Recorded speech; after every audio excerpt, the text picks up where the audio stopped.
En este video vamos a estar viendo aquellas métricas para evaluar el modelo que vienen más desde un enfoque de Machine Learning. En los dos videos previos estuvimos viendo técnicas de evaluación que vienen más desde un enfoque estadístico.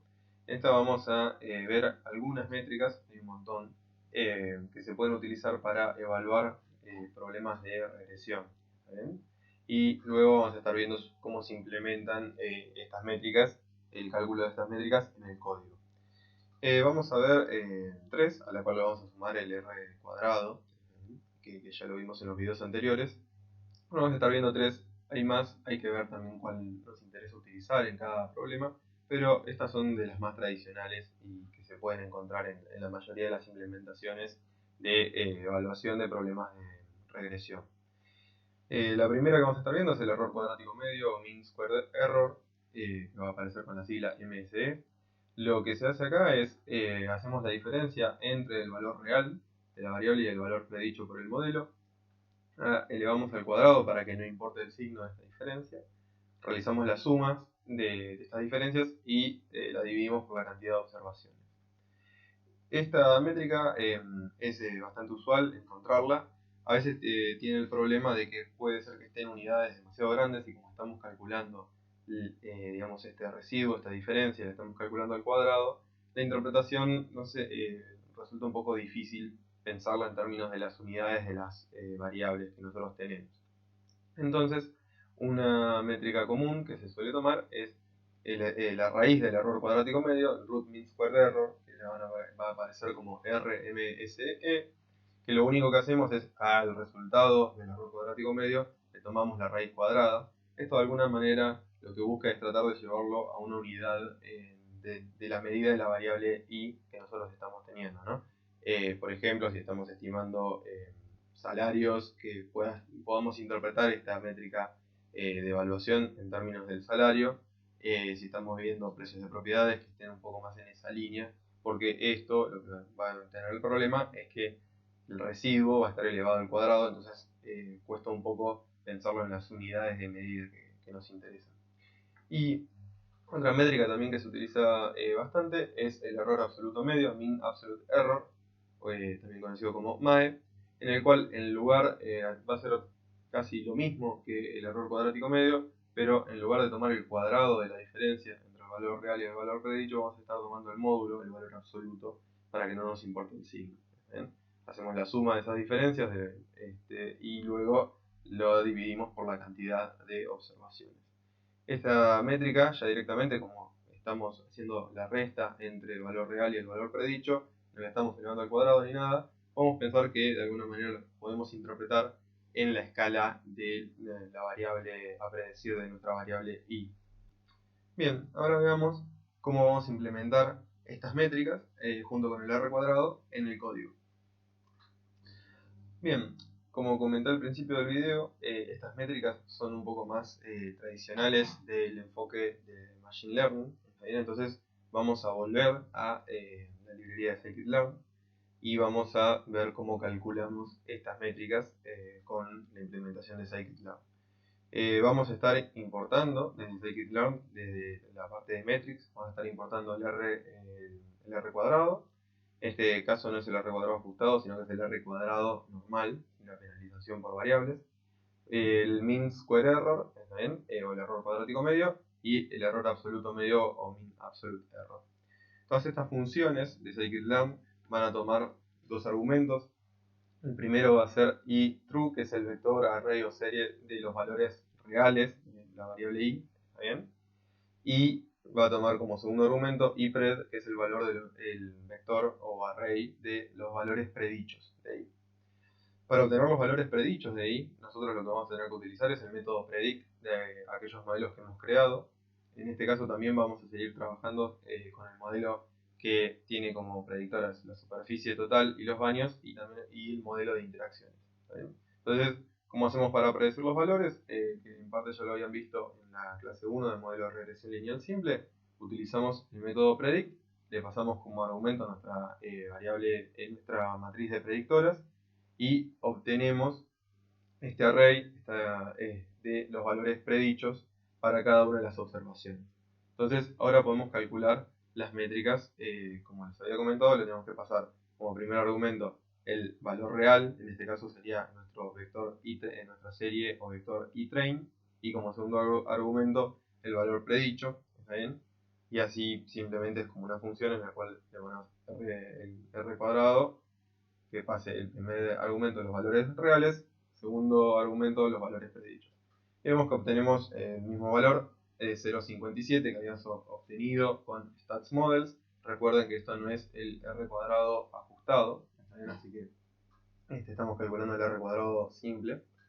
Luego podemos pasar a calcular el error cuadrático medio, ¿está bien?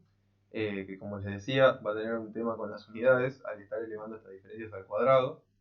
Entonces es bastante común que nos interese calcular la raíz cuadrada. Esto lo hacemos con la función de la raíz cuadrada de NumPy, ¿está bien? Y ahora bueno, podemos capaz leer más sencillamente este número que nos da que tenemos un RMSE de 205.000. Pasamos a calcular el MAE con la misma lógica, ¿está bien? Valor real y valor predicho.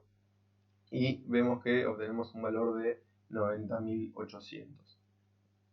Entonces, como a nosotros nos van a interesar estas cuatro métricas, que lo vamos a estar viendo tanto para estos dos modelos como verlo en el dataset de entrenamiento y en el dataset de evaluación, también para ver cómo performan nuestros modelos en datos que no hayan visto, que no hayan sido utilizados para el entrenamiento. Vamos a crear una función que nos permita simplemente calcular estas cuatro métricas de interés y las devuelva en un data frame. ¿Está bien? La función es esta. Agregamos vamos a tomar como argumentos el vector, array o serie de los valores reales, los valores predichos, y le agregamos un argumentito simplemente para indicar si es el dataset de entrenamiento o evaluación, para que sea más sencilla la comparación más adelante. Entonces, como ya habíamos visto, en el caso del dataset en el caso del modelo de superficies y baños, aplicamos nuestra función, obtenemos los mismos valores, ahora un poco más ordenados, nos van a servir para la comparación. Y ahora veamos cómo le va al modelo de interacción en el dataset de entrenamiento. Sobre nuestra matriz de predictoras del modelo de interacción, aplicamos el método predict. Acá tenemos el modelo especificado, el método predict sobre los datos de las variables exógenas, ¿bien? Y obtenemos nuestro vector de y predicho para este modelo. Aplicamos la función que calcula todas estas métricas y devuelve un data frame, y ahí nos quedan los datos. Ya habíamos visto en el caso del R cuadrado que tenía un aumento de unos 10 puntos porcentuales. Está bien acá por una cuestión de redondeo, pero está mostrando como 0,68. Entonces vemos que hay una ganancia respecto a el modelo más sencillo que utilizaba solo la información de la superficie total y los baños. Y también vemos que hay una ganancia en todas las otras métricas. En el caso del MSE no nos preocupemos demasiado, pero se ve que hay una diferencia.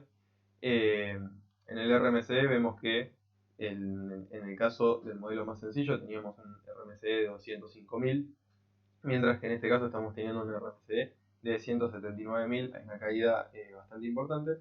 Y en el caso del MAE vemos también que cae en unas 6.000 unidades respecto al modelo de superficies y baños. De alguna manera las métricas del MSE y el RMSE es una cuestión que le pueden llegar a asignar una importancia a aquellos valores que son outliers en nuestra variable y nuestra variable a predecir. Entonces puede ser que obtengamos alguna caída un poco más importante en estas métricas de cara a la comparación, por ejemplo, al MAE, que como no está dándole un valor demasiado grande a diferencias de valores muy importantes, de alguna manera el MAE se está concentrando más en valores más centrados de I, o sea, o valores más normales de I, no tan atípicos. Bueno, ya como vimos, simplemente que al agregar estas variables binarias y las variables de interacción, tenemos una ganancia en el poder explicativo en términos de entrenamiento. Nos interesa ver cómo se comportan estos dos modelos cuando utilizamos nuestros datos de evaluación, nuestros datos de test, para ver si aprendieron, si generalizan bien. ¿Está bien? Bueno, para poder hacer esto, lo que nos interesa es, tenemos que generar las mismas transformaciones en el dataset de test.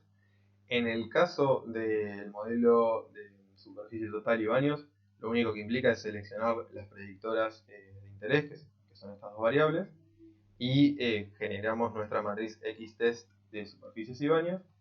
Y para obtener los valores predichos, lo mismo que hacíamos antes, tenemos el modelo con el método predict, le pasamos como argumento la matriz de predictoras, y vamos a obtener los valores predichos, en este caso para el set de entrenamiento.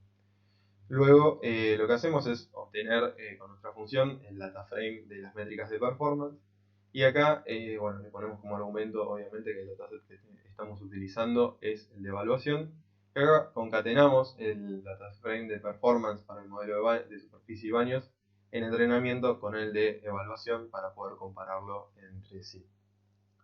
Bueno, viendo el R cuadrado vemos que hay una caída en la performance, no demasiado grande, pero la variabilidad explicada en el entrenamiento es de 57%, mientras que en el dataset de evaluación es de 52%. Y vemos también que hay acá este empeoramiento se ve como una caída. En el caso de las métricas del MCE, RMCE y MAE, este empeoramiento se va a ver como un aumento, es decir, nos está aumentando el error. Vemos que capaz en el caso del RMCE hay un incremento un poco más interesante de casi unas 20.000 unidades, mientras que en el caso del MAE el incremento es bastante más pequeño, se encuentra por debajo de las 2.000 unidades. Entonces, de alguna manera podemos decir que si bien nuestro modelo perdió un poco en performance, no tenemos evidencia para decir que hubo un overfitting, es decir, que memorizó los datos de entrenamiento y que de alguna manera está pudiendo generalizar bastante bien a los datos de evaluación. Ahora realicemos lo mismo para el modelo de interacción. En este caso sí vamos a tener que trabajar un poco más en replicar aquellas transformaciones que hicimos, que fue la generación de variables binarias para el tipo de propiedad y también la generación de las interacciones. Esto implica repetir los pasos que hicimos con el One Hot Encoder. Acá transformamos en este caso la variable de property type y la pasamos a una matriz. Luego generamos ese data frame de las variables dummies, de las variables binarias, indicando el tipo de propiedad, y lo unimos a nuestro dataset, a nuestra matriz de predictoras para el dataset de evaluación. Luego generamos las interacciones multiplicando y vemos cómo nos queda nuestro dataset de predictoras para evaluación luego de las transformaciones. Tenemos todas las variables anteriores y tenemos acá las dos indicadoras, las dos binarias para el tipo de propiedad. Vemos, este es un departamento y tiene un 1 acá, 0 en el de tipo casa, y la casa tiene un 1 en la variable de tipo casa, 0 en departamento, y recordemos que las propiedades horizontales, los pHs, se encuentran contenidas en el intercepto. Después las interacciones es simplemente la multiplicación de la variable binaria por la superficie total. Luego, generamos nuestro dataset para el modelo, está bien, seleccionando las variables que nos interesan. Para generar las predicciones, como veníamos haciendo, vamos a tener el modelo lineal con el método predict con la matriz de predictoras. Luego obtenemos el data frame con las métricas de performance y lo concatenamos con el data frame que obtuvimos para el set de entrenamiento con el set de evaluación, así podemos compararlo. Bien, vemos que en cuanto al R cuadrado, también hay una caída de performance de 5 puntos porcentuales. En el entrenamiento aplicábamos 68% de la variabilidad del precio, mientras que en test un 63%. Vemos luego en el caso del RMCE y el MAE que también han caído la performance, o sea, tenemos aproximadamente acá 180.000 en el RMCE, acá tenemos 197.000, hay una caída bastante considerable. Y de luego en el MAE también vemos lo mismo que vimos con el modelo de superficie, que si bien hay una caída en la performance, no es tan grave, es decir, más o menos está en unas 2.000 unidades, entonces tampoco es tan problemático. Así que, en conclusión, tampoco podemos decir acá que hubo algún problema de overfitting. Lo cierto es que los modelos de regresión en general y los modelos de regresión lineal múltiple, sería muy difícil que nos encontremos con un problema de overfitting, es decir, que el modelo haya memorizado los datos de entrenamiento de alguna manera y que veamos una caída muy abrupta en la performance entre el dataset de entrenamiento y de evaluación. Con modelos que van a tener una complejidad mayor, sí es posible encontrarnos con cuestiones de overfitting, pero en el caso de un modelo sencillo como la regresión lineal, sería bastante difícil que nos encontremos con que aprendió muy bien y performa muy bien en el dataset de entrenamiento y después le vaya muy mal en el dataset de evaluación. Bueno, esto fue todo lo vinculado a las técnicas de evaluación del modelo y en el próximo video vamos a ver aquellas técnicas o herramientas para hacer diagnóstico del modelo.